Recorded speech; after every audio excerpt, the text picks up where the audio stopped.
اللہ کی مخلوق صرف ہم انسان ہی نہیں، بہت سی دوسری چیزیں بھی ہیں. مثلا یہ زمین بھی اللہ کی مخلوق ہے، یہ پہاڑ، یہ پودے، یہ جانور، جنات، فرشتے، سب اللہ کی مخلوق ہیں. لیکن یہ سارے کے سارے انسان کے تابع ہیں. فرشتہ جیسی مخلوق کو بھی انسان کے آگے جھکنے کے لیے کہا گیا، انسان کے آگے سجدے کے لیے کہا گیا. تو اس سے کیا پتہ چلتا ہے کہ ان تمام چیزوں میں سے، یعنی پہاڑوں، پودوں، جانوروں، جنات اور فرشتوں میں سے سب سے اعلیٰ مخلوق فرشتے ہیں. لیکن فرشتوں کو بھی انسان کے آگے جھکایا گیا، جو اس بات کی دلیل ہے کہ انسان فرشتوں سے بھی بہتر ہے اور فرشتے بھی انسان کی خدمت کر رہے ہیں. اللہ چاہتا تو ہمیں کوئی پہاڑ بنا کے کہیں کھڑا کر دیتا، ہم کیا کر سکتے تھے؟ وہ چاہتا تو کوئی درخت بنا دیتا اور اس کی لکڑی کاٹ کے جلا دی جاتی اور اس کا کوئی وجود باقی نہ رہتا. وہ چاہتا تو کسی چونٹی کی شکل میں پیدا کر دیتا، کوئی کیڑے مکوڑے بنا دیتا، کتا بلی بنا دیتا، کوئی گدھا گھوڑا بنا دیتا. ہم کیا کر سکتے تھے؟ لیکن اس نے ہمیں انسان بنایا. یہ جانور جن سے انسان گوشت حاصل کرتا ہے، یہ کس کے لیے؟ جن پہ سواری کرتا ہے، یہ کس کے لیے؟ سمندر کو مسخر کیا کس کے لیے؟ انسان کے لیے. ہواؤں کو مسخر کیا انسان کے لیے. سب کچھ انسان کے لیے. تو پھر انسان کس کے لیے؟ اگر سب کچھ انسان کے لیے تو انسان کس کے لیے؟ صرف اپنی منمانی کرنے کے لیے؟ صرف اپنی خواہشات پوری کرنے کے لیے؟ صرف اپنے نفس کی مرضی پوری کرنے کے لیے؟ صرف کھانے پینے کے لیے؟ صرف دنیا کے چند کام کرنے کے لیے؟ نہیں، انسان اس سے آگے کسی اور کام کے لیے بنایا گیا. کھاتے پیتے تو جانور بھی ہیں، بھیڑ بکری گھوڑا گدھا سب کھاتے ہیں. اسی طرح بچے وہ بھی پیدا کرتے ہیں، ان کا بھی رہنے کا کوئی ٹھکانہ ہوتا ہے. اڑنا تو چڑیا بھی جانتی ہے، تیرنا تو مچھلی بھی جانتی ہے، ہم سے زیادہ اچھی ڈبکیاں لگاتی. پھر انسان کا کام یا انسان کی قابلیت بس یہی کہ وہ کھا پی لے، یا اپنی نسل بڑھا لے، یا اپنا گھر بنا لے، یا اس پر فخر کرے کہ اس نے جہاز بنا لیے ہیں اور وہ اڑنے لگ گیا ہے، یا وہ سمندروں کے اندر غوطہ خوری کر رہا ہے. نہیں، انسان اپنے رب کے لیے. اللہ تعالیٰ فرماتے ہیں وَمَا خَلَقْتُ الْجِنَّ وَالْإِنسَ إِلَّا لِيَعْبُدُونَ، میں نے جن و انس کو اس لیے پیدا کیا ہے کہ وہ میری عبادت کریں، میرے آگے جھکیں، میری فرما برداری کریں. انسان میں اور باقی ساری مخلوق میں جو بڑا فرق ہے وہ عقل کا ہے. باقی مخلوق کے پاس ایسی عقل نہیں جیسی انسان کے پاس ہے. اسی لیے ہم اس عقل کی وجہ سے جو سنتے ہیں اس کو بھی سمجھتے ہیں کیا کہا گیا، جو دیکھتے ہیں اس کو بھی سمجھتے ہیں. تو ہمارے دیکھنے میں اور بھیڑ بکری کے دیکھنے میں فرق ہونا چاہیے. بھیڑ بکری جو اس کو کھانے کی چیز ملتی ہے وہ کھانے لگ جاتی ہے، اس کو یہ نہیں پتا چلتا یہ حلال ہے حرام ہے، یہ اس کی اپنی ہے یا کسی اور کا باغ ہے. اگر انسان بھی یہی کام کرے تو جانور ہی ہو گیا نا، کہ اسے نہ پتا ہو کہ میری اپنی ہے کسی کی ہے، میرا حق ہے نہیں ہے. پھر اسی طرح باقی مخلوق کو بھی آپ دیکھیں کہ ان میں سے کئی بڑی طاقتور ہیں، لیکن انسان کے پاس اللہ نے جو طاقت دی، اس قوت یعنی اس عقل کے ساتھ وہ ان بڑے بڑے طاقتور جانوروں کو مسخر کر لیتا ہے. ویل مچھلی کتنی بڑی ہوتی، اتنی بڑی کہ پوری بلڈنگ سے بڑی آپ سمجھ لیں، اتنی اونچی لمبی چوڑی. اگر ایک ویل مچھلی اس کے اندر ڈالنی ہو تو شاید وہ اس گھر کے اندر نہ سمائے، اتنی بڑی بڑی ہوتی ہیں. لیکن انسان ان کو قابو کر لیتا ہے، پکڑ لیتا ہے. ہاتھی کتنا بڑا ہوتا ہے لیکن انسان اس کو اپنے قابو میں رکھتا ہے، اس کے اوپر سواری کرتا ہے. اسی طرح شیر کو آپ دیکھیں، کتنا سخت جانور ہے کہ پھاڑ کھائے، لیکن اللہ نے عقل جو انسان کو دی تو شیر کو بھی مسخر کر لیتا ہے. سانپ کتنا زہریلا جانور ہوتا ہے، آپ نے دیکھا ہوگا وہ سانپ کا تماشا جو کراتے ہیں بچوں کو دکھاتے ہیں، تو کس طرح اللہ نے اس کو انسان کے قابو میں کر دیا. تو یہ ساری چیزیں کس وجہ سے ہو رہی؟ اس عقل کی وجہ سے ہو رہی ہیں. یہ عقل کائنات کی سب سے بہترین چیز ہے، لیکن اگر کسی انسان کو جو اللہ نے عقل دی ہے وہ عقل استعمال نہیں کرتا اور اپنے رب کو نہیں پہچانتا اور اپنی خوشی اور مرضی سے اپنے رب کی بات نہیں مانتا، تو پھر اللہ کے نزدیک ایسے انسان جانوروں سے بھی بدتر ہے۔ فرمایا ان شر الدواب عند اللہ الصم البکم الذین لا یعقلون، اللہ کے نزدیک بدترین جانور وہ انسان ہیں جو بہرے ہیں، گنگے ہیں، عقل سے کام نہیں لیتے، یعنی نہ وہ اللہ کو پہچانتے ہیں، نہ وہ اللہ کا ذکر کرتے ہیں، نہ وہ اللہ کی بات سمجھتے ہیں، اور اپنی خواہشات کے اوپر جیتے ہیں۔ بس ان کو نہیں پتا ان کے رب کو کیا پسند ہے اور کیا نہیں پسند، وہ صرف اپنی ذات کے خول میں لپٹے ہوئے ہیں، صرف اپنا فائدہ جانتے ہیں۔ تو اس لیے اللہ تعالیٰ کے نزدیک اگر کوئی شخص عزت پانا چاہتا ہے تو اس کے لیے کیا ضروری ہے کہ وہ اللہ کی ہستی کو پہچانے، اللہ کی ذات کو پہچانے اور اللہ کا حق دے، جو اللہ تعالیٰ ہم سے چاہتے ہیں اس کو پورا کرے۔ ہم دیکھتے ہیں کہ اللہ تعالیٰ ہم سے کیا چاہتے ہیں، کیونکہ ایک اگر گدھے کے سامنے آپ کھڑے ہو کے کہیں نا پڑھو کلمہ لا الہ الا اللہ، اگر آپ سارا دن ٹیپ لگا دیں نا اس کے سامنے تو شام کو اگر آپ اسے کہ سناؤ وہ نہیں سنا سکتا، اور اگر وہ بول ہی پڑے نا اس کو یہ نہیں پتا ہوگا اس نے کیا کہا۔ جو بولنے والا طوطا ہوتا ہے تو وہ جو کچھ سنتا ہے وہ وہی بولتا رہتا ہے۔ ابھی میں کہیں گئی بھی تھی باہر تو وہ سب گھر والے کام کرتے تو انہوں نے ایک بولنے والا طوطا پالا ہوا تھا، تو ہوا یہ کہ طوطا بولا، میں نے سمجھا فون کی گھنٹی بجی، تو میں جلدی سے فون کی، انہوں نے کہا نہیں یہ طوطا آواز نکالتا ہے فون کی گھنٹی، کیونکہ ہم سب گھر پہ نہیں ہوتے، یہ پیچھے سے فون کی گھنٹیاں بجتی یہ سنتا رہتا ہے اور یہ اسی طرح کی آواز نکالنے لگ گیا، بالکل فون کی گھنٹی جیسی۔ تو میں نے کہا کہ اب دیکھیں کہ یہ ہر وقت یہی سنتا ہے، جیسے ہمارے ہم میاں مٹھو کہتے ہیں اس کو تو وہ بولنے لگتا ہے۔ اب یہ کہ انسان جو ہے وہ میاں مٹھو تو نہیں ہے نا کہ اپنی عقل استعمال کیے بغیر جو سنے وہی بولنا شروع کر دے۔ اس کو اللہ نے جو عقل دی ہے اسے استعمال کر کے اس نے اللہ کو پہچاننا ہے، اللہ کی مرضی معلوم کرنی ہے اور اس کی مرضی پہ چلنا ہے، یہ ہے انسان کا کام۔ اللہ تعالیٰ نے ہمیں جو پیدا کیا اتنا کچھ کھلایا پلایا، یہ جو زمین ہے نا یہ بچھا ہوا دسترخوان ہے جس پہ پھل بھی اگے ہوئے ہیں، سبزیاں بھی لگتی ہیں، اناج بھی لگتا ہے، پانی بھی ہوتا ہے۔ ایک دسترخوان تو وہ ہے نا یہ ساری چیزیں اکٹھی کر کے سامنے ہم رکھ لیتے ہیں، اور ایک بڑا دسترخوان ہے جو پوری زمین پہ پھیلا ہوا ہے، کہیں سے کچھ اگ رہا ہے، کہیں سے کچھ آ رہا ہے، کہیں سے کچھ نکل رہا ہے، پھر وہ ہم سب جمع کر کے سامنے رکھ کے کھا لیتے ہیں۔ لیکن آتا تو وہی سے نا، اللہ نے یہ دسترخوان لگایا، تو اگر اس کا حق نہیں پہچانیں گے تو کیا کیا زندگی میں جس نے یہ ساری نعمتیں دی؟ تو انسان کو اللہ کی مرضی معلوم کرنی ہے، اللہ تعالیٰ کی مرضی کیا ہے، وہ کیا چاہتا ہے، اس کا پتہ کہاں سے چلائیں گے ہم؟ اس کے لیے ہم دیکھیں گے کہ اللہ نے طریقہ کیا اختیار کیا اپنی مرضی بتانے کا۔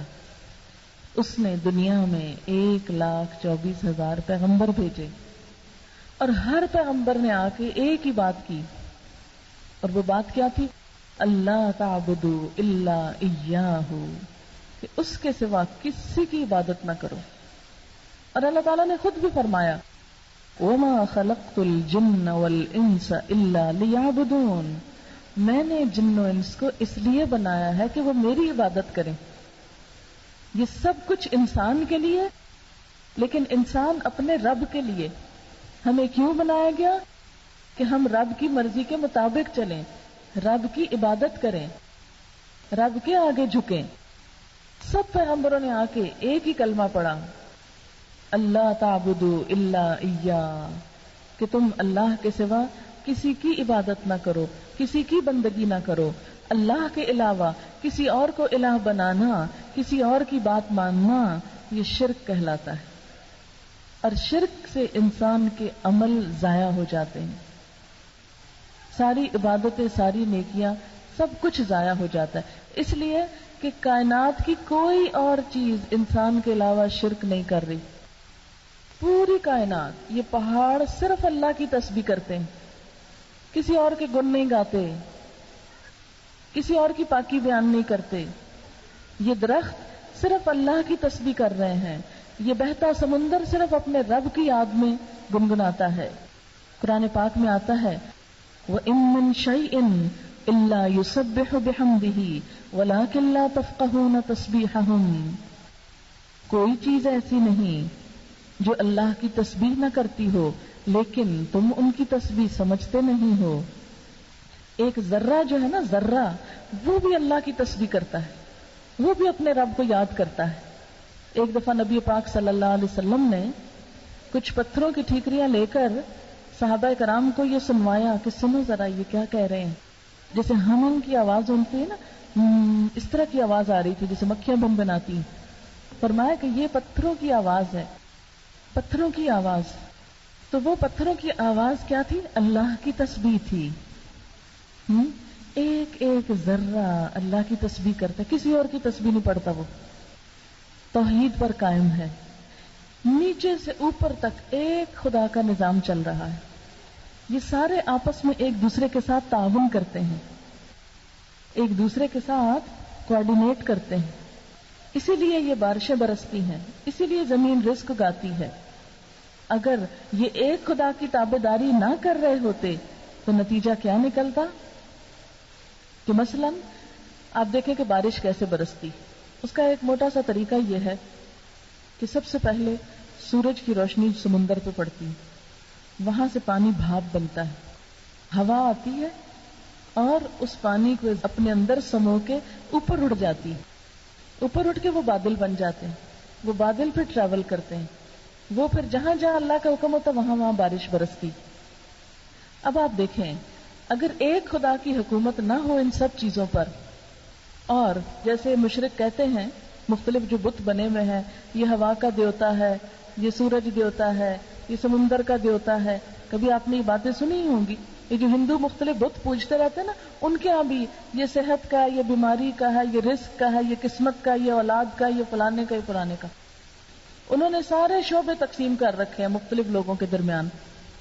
لیکن اسلام کیا کہتا ہے کہ یہ اول سے آخر تک سب کچھ ایک خدا کے کنٹرول میں ہے، کسی اور کے کنٹرول میں نہیں ہے یہ. اچھا اب ہوتا کیا ہے کہ اللہ تعالیٰ کے اذن سے سورج چمکتا ہے. وہ انکار نہیں کرتا کہ میں نے نہیں چمکنا. جب سے پیدا ہوا اپنا کام کر رہا ہے، اللہ کی فرما برداری میں لگا ہوا ہے. سمندر بھی جب سے بنے ہیں وہ اپنا کام کر رہے ہیں. کبھی انہوں نے یہ نہیں کہا کہ لوگ ہم کیوں مانے. اگر ان کا خدا کوئی اور ہوتا تو وہ کہتا نہ نہ نہ اس کی نہ ماننا، تم پانی نہ اٹھنے دینا، پانی بند کر دینا. ہوا کا خدا اگر کوئی اور ہوتا تو وہ کیا کہتا کہ دیکھو ہوا نہ چلنے دینا، پانی نہ اٹھانا، بادل نہیں کہیں جائیں گے. ہمارے ہاں تو اکثر سٹرائک ہو جاتی ہے نا کہ پہیا جام ہڑتال ہو گئی، آج پانی کو نہیں آنا، آج فلانی چیز نہیں آنی. یہ کیوں ہوتا ہے؟ اس لیے کہ کوئی کام کسی کی مرضی سے ہو رہا ہے، کوئی کسی کی مرضی سے، کوئی کسی کی، ہر ایک اپنی مرضیاں کرتا ہے. لہٰذا کس قدر فساد ہے زمین پہ. کوئی کام سیدھا ہو کے نہیں دیتا، بگاڑ ہی بگاڑ ہے. لیکن زمین سے نظر اٹھائیں اللہ کی کائنات میں کوئی بگاڑ نہیں. اللہ تعالیٰ قرآن پاک میں فرماتے ہیں فرج البصر، اپنی نگاہ دوڑاؤ، ثم البصر، پھر نگاہ پلٹاؤ. ینقلب الیک البصر خاسئا وہو حسیر، تیری نگاہ تھک کر نامراد پلٹ آئے گی، لیکن اللہ کی کائنات میں کوئی رخنا، کوئی خرابی، کوئی فساد نہیں دیکھو گے. تو بات یہ ہے کہ جہاں سب اللہ کی مرضی پہ چل رہے ہیں، اس لیے زمین کا نظام قائم ہے، اس لیے امن ہے. اللہ نے پہاڑوں کو جہاں ٹھہرا وہاں ٹھہرے ہوئے ہیں، سمندر کو جہاں روکا کہ اس سے آگے نہیں جانا، وہ ادھر ہی رکا ہوا ہے. اگر وہ اپنی منمانی کرنے لگے تو ہم یہاں زندہ نہیں رہ سکتے. پہاڑ اپنی منمانی کرے تو چلتے چلتے ہمارے سر پہ آ پڑے، سب کو لے کے سمندر میں ڈال پھینکے، کیونکہ ہم سے کئی گنا بڑے جو ہیں. اگر درخت چلنے لگ جائیں تو یہ جو دروازے لگے ہوئے کسی وقت خود ہی چل کے کہیں اور پہنچ جائیں، تو لکڑی کو پاؤں لگ جائیں، اپنی مرضی کرنے لگے.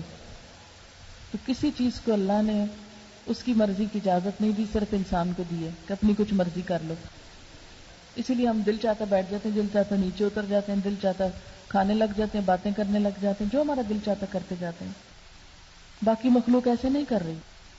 تو بات یہ ہے کہ اگر ساری مخلوق اللہ کی تابع دار ہے تو ہمیں بھی اللہ کا تابع دار ہونا ہے. وہ اللہ کی تسبیح کر رہی ہے، ہماری زبان پر بھی اس کی تسبیح ہونی چاہیے. وہ سب سے بڑھ کر اللہ سے محبت کرتی، ہمارے دل میں بھی سب سے بڑھ کر اللہ کی محبت ہونی چاہیے. والذین آمنوا اشد حبا للہ، وہ لوگ جو ایمان لائے اللہ کی محبت میں سب سے زیادہ شدید ہوتے ہیں، سب سے زیادہ پکے ہوتے ہیں. دیکھیں کہ اللہ تعالیٰ نے ہمارے لیے قرآن پاک میں سب سے پہلی سورت جو اتاری ہے نا، اس میں آتا ہے ایاک نعبد و ایاک نستعین، صرف تیری ہم عبادت کرتے ہیں، صرف تجھ سے ہم مدد چاہتے ہیں. اہدنا الصراط المستقیم، ہمیں سیدھا رستہ دکھا. اچھا، اب ہم سب کیا کر رہے ہیں؟ سیدھے رستے کے اوپر چل رہے ہیں. شرک کیا ہے؟ اس رستے سے ادھر ادھر چلے جانا. اچھا، کوئی بھی شخص جو کسی کام سے جا رہا ہو، مثلا آپ کام پہ گئے، صبح گھر سے نکلے، 20 میل دور گئے، پھر شام کو آپ نے گھر آنا. گھر پہنچنے کے لیے کیا ضروری ہے؟ آپ صحیح رستے پہ آئیں. اگر آپ نے اصلی رستہ چھوڑ کے کوئی اور اختیار کر لیا تو آپ گم ہو جائیں گے. ہدایت کا الٹ ہے دلال. دلال کا مطلب ہوتا ہے رستہ گم کر بیٹھنا. جنت میں جانے کا جو سیدھا رستہ ہے وہ پیغمبروں نے ہمیں بتا دیا کہ اس پر چلنا وہ اللہ کی مرضی کا رستہ ہے. جو شخص اللہ کی مرضی چھوڑ کر دل کی مرضی پہ چلنے لگتا ہے، لوگوں کی مرضی پہ چلنے لگتا ہے، وہ اصلی رستہ چھوڑ کر سائیڈ پہ نکل جاتا ہے.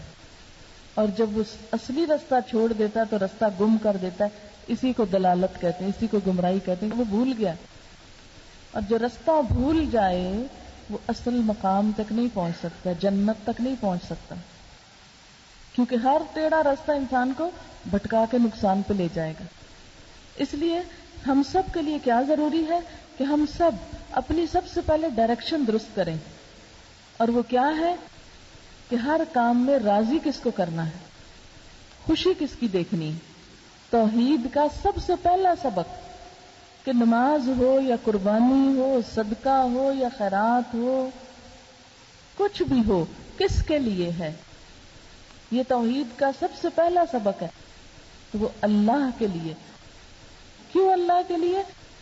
اس لیے کہ ہر چیز جو اللہ کی ہے، ہر چیز اس کی عبادت کر رہی ہے، ہر چیز اس کی وفادار ہے، ہر چیز ہمیں بھی اسی نے دی ہے، اور ہم خود بھی اسی کے ہیں، اور مر کر اسی کے پاس واپس جانے والے ہیں. اور سب سے بڑا وہ ہے، آخر اس کی بڑائی کیوں نہ مانے؟ اس سے چھوٹوں کی بڑائی ماننا ہی تو بے وقوفی ہے.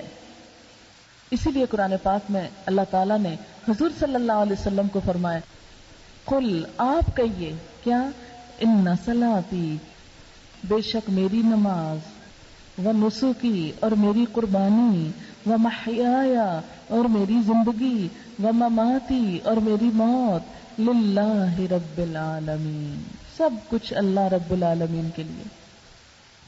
اب ذرا ہم سوچیں، جب ہم نماز پڑھتے ہیں اللہ کی پڑھتے ہیں یا کوئی اور تو نہیں دل میں ہوتا کہ ہائے ذرا لوگ دیکھ لیں کتنی اچھی نماز پڑھتا ہے. یہ جو خیال آنا ہے نا کہ ذرا لوگ دیکھیں نا کہ میں کتنا نیک ہوں، کتنی اچھی نمازیں پڑھتا ہوں، کتنی خشوع سے پڑھتا ہوں، یہ شرک ہو جاتا ہے.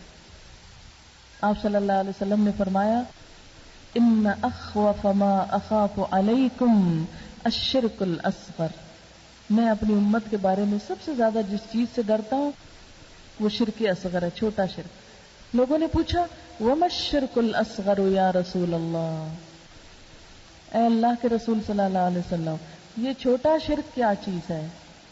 آپ نے فرمایا، من تصدق یرائی فقد اشرک، من صام یرائی فقد اشرک، من صلی یرائی فقد اشرک. جس نے دکھاوے کی نماز پڑھی اس نے شرک کیا، جس نے دکھاوے کا روزہ رکھا اس نے شرک کیا، جس نے دکھاوے کا صدقہ کیا اس نے شرک کیا. کیونکہ دیا تو اللہ نے نا مال ہم کو، اگر ہم اللہ کے نام پہ دے رہے ہیں تو اللہ کی خوشی کے لیے دیں، لوگوں کو دکھانے کا کیا مطلب ہے. لیکن اکثر کیا ہوتا ہے، آپ نے دیکھا ہوگا مسجدوں میں اعلان ہو رہے تھے، فلاں صاحب نے 5 روپے مسجد کو صدقہ دیے، نام آوازیں دے رہے ہوتے ہیں نا. بھئی اللہ کا دیا ہوا اللہ کے گھر دے رہے ہیں، شہرت کس بات کی؟ اسپیکر پہ آواز کس لیے لگوا رہے ہیں؟ ڈھنڈورا کس لیے پیٹ رہے ہیں؟ لوگوں سے انعام چاہیے؟ یہ بے عقلی کی بات ہے نا، بے سمجھی کی بات ہے. کبھی اس کا دیا تھا اسی کو دے رہے ہیں، کوئی احسان بھی نہیں ہے. دیکھیں نا، احسان تو جب ہوتا ہے نا کہ جب ہم اپنا کسی کو دے رہے ہیں، تو جو ہمارا ہے وہ تو اللہ کا ہے، اللہ نے دے رکھا ہے.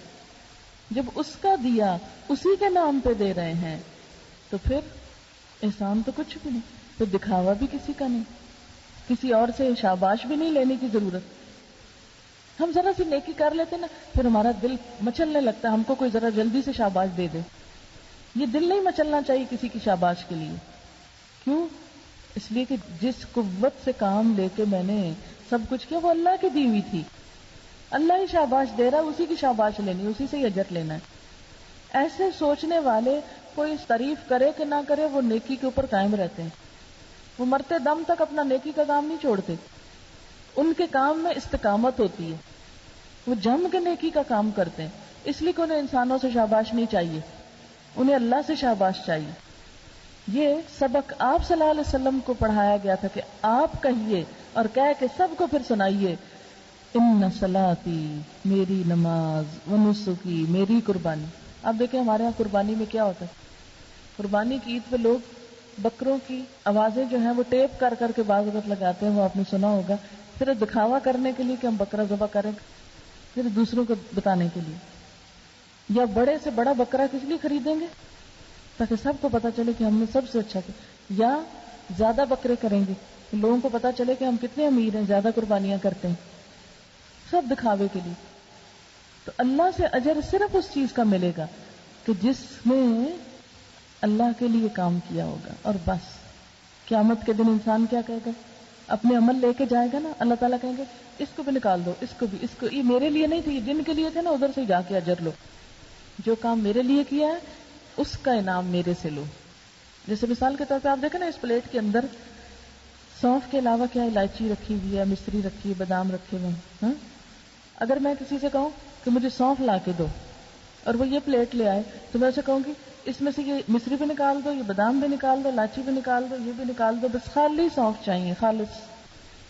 اللہ تعالیٰ کو بھی خالص عمل چاہیے، یہ باقی سب نکال دو، خالص چاہیے، وہ خالص جو صرف میرے لیے کیا تھا. بس یہ جو اوروں کے لیے کیا ہے نا وہ اوروں کو دے دو، ان سے جا کے انعام لے لو.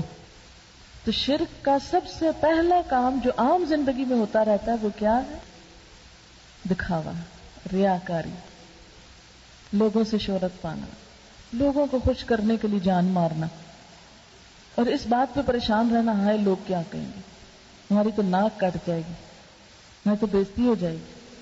آپ اپنی طرف سے خلوص سے، محبت سے، اچھے طریقے سے جو ہو سکتا کر دیں، اور جو نہیں ہو سکتا اس پہ صبر کر لیں، اور لوگ جو دل ان کا کہے کرتے رہیں، کیونکہ ہم نے لوگوں کے لیے کیا جو نہیں. ایسے لوگ کبھی بے سکون نہیں ہوتے، کیونکہ جس کے لیے کیا اس نے 7 پردوں میں دیکھ لیا، اس نے اندھیرے میں دیکھ لیا، اس نے ہر جگہ دیکھ لیا اور اجر بھی لکھ لیا. لوگ کیا کرتے ہیں؟ تھوڑی دیر دیکھ کے کہتے ہیں واہ واہ، اور اس کے بعد گھر چلے جاتے ہیں اور ان کو یاد بھی نہیں رہتا کہ کیا کس نے کیا تھا. ان کے لیے جو بھول جاتے ہیں پھر یاد کرانا پڑتا، وہ یاد ہے مجھے فلاں شادی پہ یہ اور یہ ہوا تھا، اتنے جوڑے تھے، اتنے کپڑے تھے، اتنا فلانی چیز. کیونکہ ہمارے یہاں خاص طور پہ شادیوں میں بڑا دکھاوا ہوتا ہے، جہیز اٹھا اٹھا کے اس طرح دکھاتے ہیں، یہ چائنا کا سیٹ ہے، یہ جاپان کی مشین ہے. کن چکروں میں ہم پڑے ہیں نا مسلمان. اسی لیے ہماری نمازوں میں مزہ کوئی نہیں، کیونکہ ہمیں فکر ہوتی ہے، ہمیں لوگوں کو دکھانا ہے. سارا بازار ڈھونڈیں گے، یہ نہیں چاہیے، یہ چاہیے، اور وہ نہیں مل گئی تو سارا سارا دن بازاروں میں خواری کرتے رہیں گے تاکہ وہ ملے کہ ہم لوگوں کو دکھائیں ہم نے کیا دیا. اچھا، پھر اس دکھاوے کے لیے ہم نے حلال حرام کی تمیز مٹا دی. بس مال ملنا چاہیے، چاہے شوہر رشوت لے کے آئے، چاہے وہ سود لے کے آئے، چاہے یتیم کا حق مارے، چاہے بہن بھائی کا گلا دبائے، چاہے وہ کسی کے مال پہ قبضہ کرے، کچھ کرے ہمیں چاہیے، کیونکہ ہم نے دکھانا ہے. کیونکہ اگر ہم غریب ہوں تو اللہ تعالیٰ کو تو ہم برے نہیں لگیں گے. حدیث میں آتا ہے کہ جو لوگ مسکین ہوں گے، جن کے پاس نہیں زیادہ، وہ جنت میں 500 سال پہلے پہنچ جائیں گے. وہ VIP ہوں گے وہاں. دنیا میں ان کو کوئی نہیں پوچھتا کہ وہ غریب تھے. لیکن قیامت کے دن وہ سارے مالداروں کو پیچھے چھوڑ کے سب سے آگے پہنچ جائیں گے. اس لیے حضور صلی اللہ علیہ وسلم نے دعا بھی سکھائی، اللہم احینی مسکینا وامتنی مسکینا واحشرنی فی زمرۃ المساکین. لیکن ہم دکھاوے اور نام نہاد چیزوں کو پسند کرتے ہیں تاکہ لوگوں میں عزت بنے. وہ بنتی ہے اور ذرا آپ دیکھیں نا، عزت بنانے میں کتنا ٹائم لگتا ہے اور خراب کرنے میں کتنی دیر لگتی، تھوڑی دیر کافی. کوئی بھی چیز بنانے میں بہت وقت ہے اور توڑنے میں ایک جھٹکا چاہیے. اس لیے اگر اللہ کے لیے کچھ کیا ہوگا تو نہ بننے کا فکر نہ بگڑنے کا فکر، کہ جو اس کے لیے کیا اس نے سمیٹ لیا. اللہ سے بڑھ کے کوئی حفاظت کرنے والا ہے نیک عمل کی؟ اللہ سے بڑھ کے قدر کرنے والا ہے؟ ایک جنگ میں حضرت ابوبکر صدیق رضی اللہ تعالیٰ عنہ اپنے سارے گھر کا سامان لے گئے تھے، حضرت عمر آدھا لے گئے تھے، اور بھی بہت بڑے بڑے لوگوں نے اپنے صدقہ خیرات کیے. ایک غریب مسلمان تھا، اس کے پاس کچھ نہیں تھا، بڑا غریب تھا. اس نے کیا کیا؟ ساری رات ایک یہودی کا کنواں چلایا اور اس کے کھیتوں کو پانی دیا اور ایک مٹھی بھر کھجور لے آیا. فرمایا سارا مال ایک طرف، یہ مٹھی بھر کھجوریں ایک طرف. آپ صلی اللہ علیہ وسلم اتنے خوش ہوئے کہ وہ ڈھیر مال تھا اس کے اوپر رکھا، کیونکہ اس میں خلوص بہت شامل ہے، اس میں محبت بہت شامل ہے، اس میں محنت شامل ہے. ایک مسکین نے کل جائیداد لا کے دے دی ہے. اللہ تو بادشاہ نے اسے اس سے کوئی فرق نہیں پڑتا کہ کیا دیا. اس کی ساری جائیداد ایک مٹھی کھجوریں تھی، اس نے ساری اللہ کے نام پہ دے دی. اس کے لیے وہ بھی کافی. اللہ تعالیٰ تو یہ دیکھتا ہے. آپ صلی اللہ علیہ وسلم نے فرمایا آگ سے بچو، ہاں آدھی کھجور صدقے میں دے کے کیوں نہ بچو. آدھی کھجور کا ایک ٹکڑا ہی کیوں نہ ہو، اس کا بھی صدقہ کر دو، کہ شاید یہی کل قیامت کے دن اتنا خلوص سے کیا ہو. کیونکہ بعض اوقات انسان کسی بھوکے کو دیکھتا ہے نا تو زیادہ نہیں ہوتا، کہتا اچھا چلو میں نے کھانا تو چلو کوئی نہیں، یہ اس کو دے دو، پتہ نہیں کب سے بھوکا ہے. اور وہ دے کے جو دل کو ٹھنڈ پڑتی ہے نا، یہی اصل صدقہ ہوتا ہے، جسے دے کے دل کو ٹھنڈ پڑ دے، لطف آ جائے دینے کا. کہ کیا پتا قیامت کے دن وہ بڑے بڑے صدقے شاید نہ اتنے قبول ہوں جتنا یہ چھوٹا سا چھپا کے ایک ضرورت مند کو دیا ہوا، کسی مسکین یتیم کی حاجت پوری کی ہوئی. کیونکہ اللہ تعالیٰ تو خلوص دیکھتا ہے. اچھا ہمیں انسانوں میں بھی سب سے زیادہ اچھی چیز کیا لگتی ہے؟ خلوص اچھا لگتا ہے نا. ایک شخص جتنا مرضی خوبصورت ہو، اگر وہ مخلص نہیں، دھوکے باز ہے، تو آپ کو ذرا اچھا نہیں لگے گا. ایک شخص کتنا بھی مالدار ہو، لیکن اگر اس میں خلوص نہیں تو آپ دوسری دفعہ اس کے گھر نہیں جائیں گے. اس کی مالداری ہوگی اس کے لیے، ہمیں اس سے کیا. لیکن ایک جھونپڑی میں بھی فقیر ہے نا، لیکن محبت سے ملتا ہے، مخلص ہے، آپ کو سب سے اچھا وہ لگے گا. جہاں نظر آ جائے گا آپ رک جائیں گے، نہیں اس کو میں نے ملنا بڑا خلوص والا شخص ہے. دکھاوا دنیا میں بھی پسندیدہ نہیں. ریاکاری اور دھوکہ، اگر پتہ چل جائے نا کہ دوسرا ہم سے دھوکہ کر رہا ہے، یہ دوسرے نے دل سے نہیں ہم سے محبت کی، ایسے ہی اوپر اوپر سے کر رہا ہے، تو ہم کہتے ہیں بس ادھر ہی ختم ہے. اسی طرح اللہ تعالیٰ بھی جب بندوں کو دیکھتا ہے، پرکھتا ہے، آزماتا ہے، الٹاتا ہے پلٹاتا ہے. بالکل ایسے ہی جیسے ایک برتن خریدنے ہم جاتے ہیں نا، تو کیا کرتے ہیں، کچے برتن جو ہوتے ہیں مٹی کے، ان کو کھٹکا کے دیکھتے ہیں کہ پکے ہیں کہ کچے ہیں. یہ کچے ہوں گے تو ادھر ہی ٹوٹ پڑیں گے یا بول پڑیں گے، لیکن اگر پکا ہوگا تو کیا ہے، کام کا ہوگا، تو پھر آپ خریدتے ہیں. تو اللہ تعالیٰ جب اپنے کسی بندے کو اپنا بناتا ہے، اس کو ٹھوک بجا کے نہیں دیکھتا کچا ہے کہ پکا ہے. کچا ہوگا تو ادھر ہی گر پڑے گا، وہ بیکار ہوگا. اور جس کو دو ڈنڈے بھی پڑ جائے، لیکن اگر وہ پکا ہوا، کام کا ہوا، تو وہ ٹوٹے گا نہیں، ختم نہیں ہوگا، وہ خریدا جائے گا، اس کی قیمت پڑ جائے گی، وہ چن لیا جائے گا. اللہ تعالیٰ اپنے نیک بندوں کو آزماتا ہے، سخت سخت آزمائشوں میں ڈالتا ہے کہ پھر بھی یہ میرے راستے پہ قائم رہتا ہے کہ نہیں رہتا.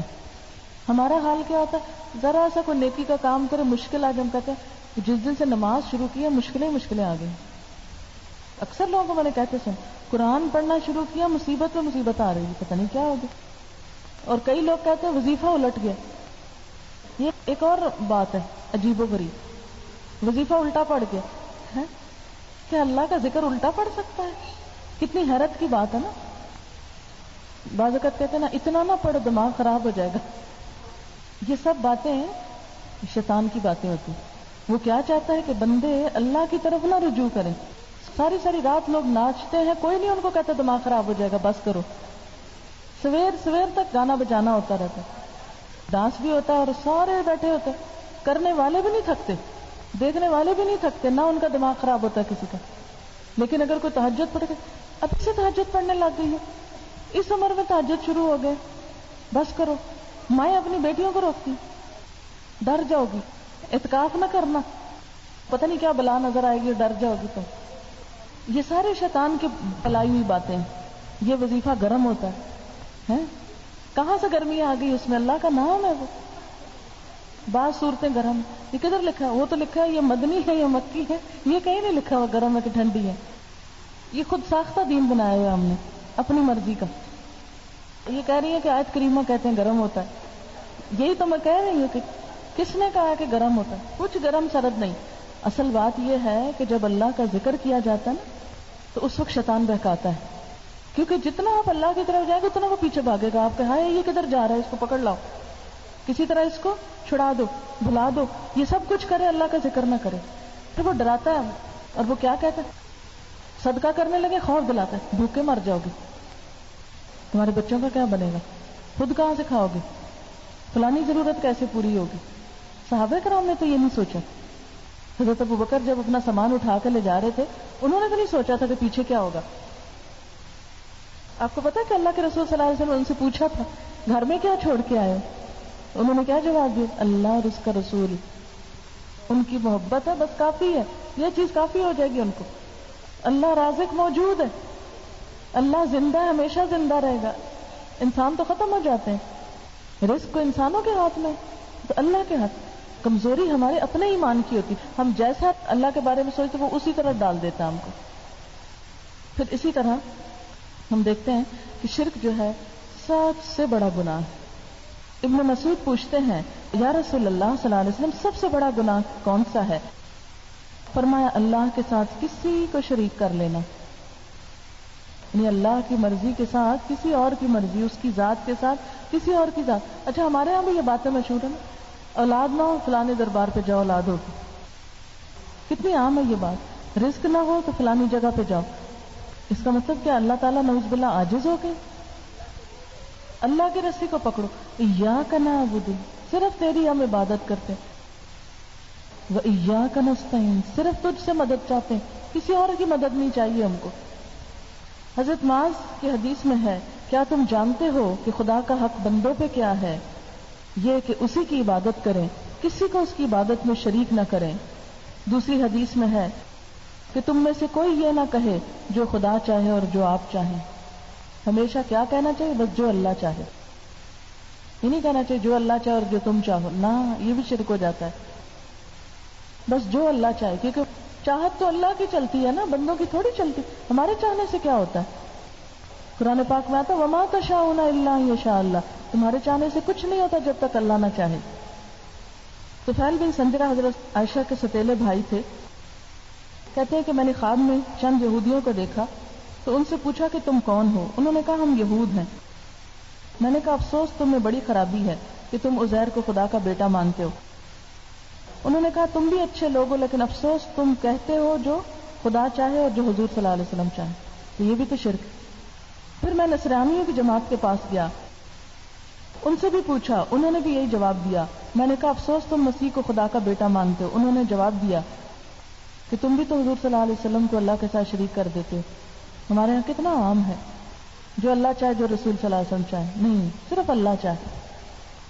پھر اسی طرح قرآن پاک میں آتا ہے حضرت عیسیٰ علیہ السلام کے بارے میں جن کو لوگوں نے خدا کا بیٹا بنا لیا. یہ جتنے عیسائی ہیں ان کا یہی شرک ہے نا.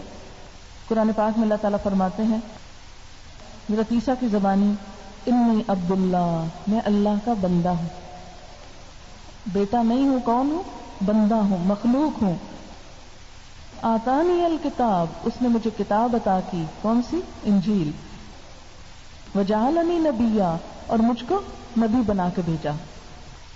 پھر اسی طرح مکہ کے کافروں کو بھی قرآن پاک میں چیلنج کیا گیا. ان سے پوچھا جاتا تھا قل لمن الارض, ان سے پوچھو زمین کس کی ہے, ومن فیہا, اور جو کچھ زمین میں یہ کس کا ہے, ان کنتم تعلمون, اگر تم جانتے ہو. سیقولون للہ, وہ بھی کہتے تھے کہ سب کچھ اللہ کا ہے. قل افلا تذکرون, ان سے پوچھو کیا تم نصیحت نہیں پکڑتے, قل من رب السماوات السبع ورب العرش العظیم، ان سے پوچھو کون ہے رب 7 آسمانوں کا اور رب عرش عظیم کا. سیقولون للہ، کہیں گے سب کچھ اللہ کا ہے. قل افلا تتقون، ان سے پوچھو کیا تم خدا کا خوف نہیں کرتے ہو. قل من بیدہ ملکوت کل شیء، ان سے پوچھو ہر چیز ملکیت کس کی ہے، بادشاہت کس کی ہے. وَهُوَ يُجِيرُ وَلَا يُجَارُ عَلَيْهِ إِن كُنتُمْ تَعْلَمُونَ، کون ہے جو پناہ دیتا ہے اور اس کے مقابلے میں کوئی پناہ نہیں دے سکتا اگر تم جانتے ہو. سیقولون للہ، کہیں گے کہ اللہ کی ہے. قل فأنى تسحرون، پوچھو کہاں سے پھر جادو کر دیے جاتے، کون تمہاری عقلوں کو مار جاتا ہے. پھر اسی طرح ہم دیکھتے ہیں ایک اور جگہ پر قرآن پاک میں آتا ہے وَلَمْ يَكُنْ لَهُ كُفُوًا أَحَدٌ، اور کوئی اس کا شریک بھی نہیں، کوئی اس کے برابر نہیں.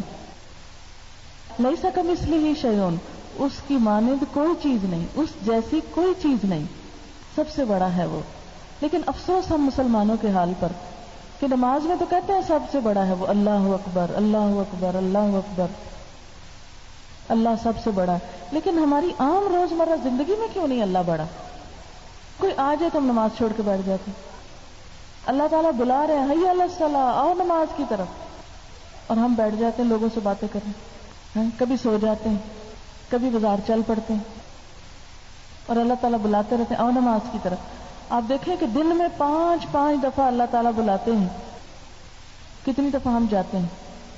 میں یہ صرف آپ کی بات نہیں کر رہی، میں عام مسلمانوں کی بات کر رہی ہوں. آپ چلو بازار کسی وقت زور کی نماز کے اثر کے وقت، چلو باقی زور اثر تو لمبے ٹائم ہوتے ہیں، مغرب کے وقت آپ کسی مسلمان بازار میں چلے، اذانیں ہوگی، کتنے لوگ مسجد جاتے ہیں. اکثر بازار میں گھوم پھر رہے ہوتے ہیں، کھڑے ہوتے ہیں، بیٹھے ہوتے ہیں، باتیں کر رہے ہوتے ہیں، ان کو کوئی اثر نہیں ہوتا، ٹس سے مس نہیں ہوتے. ذرا آپ سوچیں کہ جو لوگ اللہ کی پکار سن کے نماز کے لیے حاضر نہیں ہوتے، کیا اللہ تعالیٰ ان سے خوش ہوتے ہیں؟ کتنے اچھے لوگ ہیں، میں نے پکارا اور یہ بیٹھے رہے. اگر ہمارے بچے ہمارے ساتھ ایسے کریں تو ہم کیا کرتے ہیں ان کے ساتھ؟ آپ اوپر سے آواز دیتے ہیں فلاں ادھر آؤ، وہ کہ اچھا آتا ہوں، پھر وہ اپنے کام میں لگ گئے. وہ کہ اچھا میں تو ابھی کھانا کھا رہا ہوں. اچھا پھر آپ بلاتے ہیں اچھا میں ذرا واش روم سے ہوں. پھر آپ بلاتے ہیں اچھا میں ذرا کھیل آؤں. کہ یہ کیا تماشا، کتنا شدید غصہ آتا ہے. ایک سے دوسری دفعہ بلانا پڑے شدید غصہ آ جاتا ہے. کیا مذاق ہے، بات کیوں نہیں سنتے ہو؟ 1-2 لگا بھی دیں گے. اور وہ ہر روز 5 دفعہ پکارتا ہے، ہم 5 دفعہ ٹال مڑ، اچھا نا ابھی اتنے کام ہیں، اچھا ابھی میرے کپڑے نہ پاک ہیں، ابھی بچے چھوٹے ہیں، ابھی اتنا کام میرا پڑا، اب میں تھک گئی، اب مجھے نیند آئی ہے. اللہ کی عبادت خود تو نہیں کرتے، پھر اس لیے کسی کو کہتے ہیں تم دعا بھی ہمارے لیے کر دینا. مسلمان ایک دوسرے کے لیے کرتا ہے، لیکن یاد رکھیں جب تک اپنے لیے خود نہ کرے اس وقت تک کسی کی ہوئی بھی فائدہ نہیں دیتی. آپ کو پتا ہے کہ حضرت نوح علیہ السلام نے اپنے بیٹے کے لیے دعا کرنا چاہیے، اللہ تعالیٰ نے روک دیا، نہیں، لا تسألنی ما لیس لک بہ علم، مجھ سے مت سوال کرو جس کا تجھے علم نہیں. حضرت لوط علیہ السلام کی قوم کے بارے میں حضرت ابراہیم نے دعا کی تھی اللہ ان کو عذاب نہ دینا، اللہ نے نہیں سنا. تو اس سے کیا پتہ چلتا ہے کہ جو اپنے لیے خود نہ کرے اس کے لیے کہیں اور سے بھی فائدہ نہیں ہوتا. مثلا آپ خود نہ کھانا کھائیں اور کوئی اور آپ کی جگہ کھا رہا ہو، آپ کو کیا ملے گا؟ ہاں اگر آپ بھی کھا رہے ہیں وہ بھی کھا رہے ہیں تو مل کر انجوائے کریں گے، وہ ایک اور چیز ہو جاتی. یا آپ اپنی پلیٹ اس کے آگے کرتے اچھا تم بھی چکھو، وہ آپ کے آگے کرتا اچھا تم بھی چکھو. لیکن آپ کہیں کسی کو اچھا میرا کھانا آج تم کھا دینا، تو وہ کھا لے گا، آپ کو تو کچھ نہیں ملے گا. اس لیے ہمیں دین کے معاملے میں سوچ سمجھ کر زندگی بسر کرنی چاہیے. اچھا اب میں چاہوں گی کہ اگر کوئی ذہن میں آپ کے سوال ہیں تو وہ کچھ کر لیں، پھر میں اس کے بعد دعا کروں گی. ان کا سوال یہ ہے کہ صدقہ اپنے گھر کی ماسی کو دے سکتے ہیں؟ حدیث میں آتا ہے کہ وَابْدَأْ بِمَنْ تَعُولُ، شروع کرو جس کی عیالداری ہے تم پہ. جب انسان کچھ خرچ کرنے لگے نا پہلے ان کو دے جن کی ذمہ داری ہے اس پہ. مثلا اپنی بیوی ہے، بچے ہیں، رشتہ دار ہیں، گھر والے ہیں، پھر اپنے نوکروں کا حق آ جاتا ہے. ٹھیک ہے، کیونکہ وہ ہمسائے بھی ہیں، وہ خدمت گار بھی ہیں، وہ سب کچھ. لیکن ایک بات یاد رکھیں کہ وہ صدقہ کام کا معاوضہ کر کے نہ دیں کہ کام کرا لیں اور صدقہ دے دیں. اس کے بعد نیت یہ رکھنی چاہیے کہ یہ ہمارے ساتھ ہیں ان کا حق پہلے ہے بنسبت وہ جو دور ہے، لیکن یہ اس لیے کہ اس کو یہ دیں گے تو یہ ہمارا کام کرے گا، اگر صدقہ نہ دیا تو کام چھوڑ دے گا، یہ نہیں ہونا چاہیے. ٹھیک ہے. دعا. سبحان اللہ والحمد للہ ولا الہ الا اللہ واللہ اکبر ولا حول ولا قوة الا باللہ العلی العظیم. اللہم صل علی محمد وعلی آل محمد کما صلیت علی ابراہیم وعلی آل ابراہیم انک حمید مجید. اللہم بارک علی محمد وعلی آل محمد کما بارکت علی ابراہیم وعلی آل ابراہیم انک حمید مجید. ربنا آتنا فی الدنیا حسنۃ وفی الآخرۃ حسنۃ وقنا عذاب النار. ربنا لا تزغ قلوبنا بعد إذ هديتنا وهب لنا من لدنك رحمة إنك أنت الوهاب. ربنا هب لنا من أزواجنا وذرياتنا قرة أعين واجعلنا للمتقين إماما. يا حي يا قيوم برحمتك نستغيث لا إله إلا الله أنت الحليم الكريم. سبحان الله رب العرش العظيم والحمد لله رب العالمين. رب نسألك موجبات رحمتك وعزائم مغفرتك والغنيمة من كل بر والسلامة من كل اسم. لا تدع لنا ذنبا إلا غفرته ولا هما إلا فرجته ولا حاجة هي لك رضا إلا قضيتها يا أرحم الراحمين.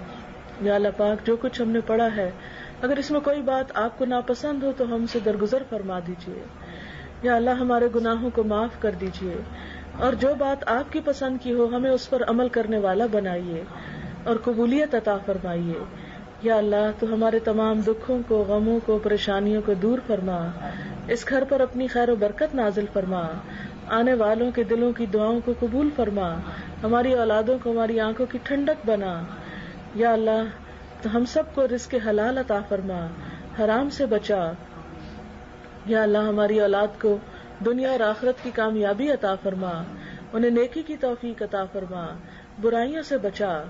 یا اللہ مسلمانوں کے دلوں کو جوڑ دے، ان سب کو ایک کر دے. ہمیں اپنا قرب نصیب فرما، ہمارا خاتمہ ایمان پر کرنا، مرتے وقت کلمہ نصیب فرمانا، اپنے صالح بندوں سے ملانا، آخرت کی منزلیں آسان کر دینا، موت کی سختیاں آسان کر دینا، قبر کے اندھیروں کو دور فرما دینا اور جنت الفردوس کے اعلیٰ درجات عطا فرمانا. یا رب العالمین تو ہم سب کو اپنی رحمت سے ڈھانپ لے اور ہماری اس کوشش کو قبول فرما. یا اللہ تمام بیماروں کو صحت کاملہ عطا فرما. ہم سب کے والدین پر اپنی رحمت فرما اور ہم سب کے لیے بہترین دنیا اور آخرت کی بھلائیاں عطا فرما.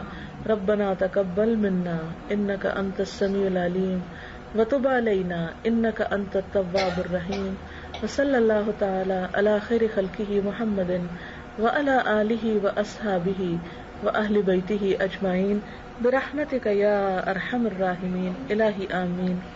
سبحانك اللهم وبحمدك نشهد ان لا اله الا انت نستغفرك ونتوب الیک.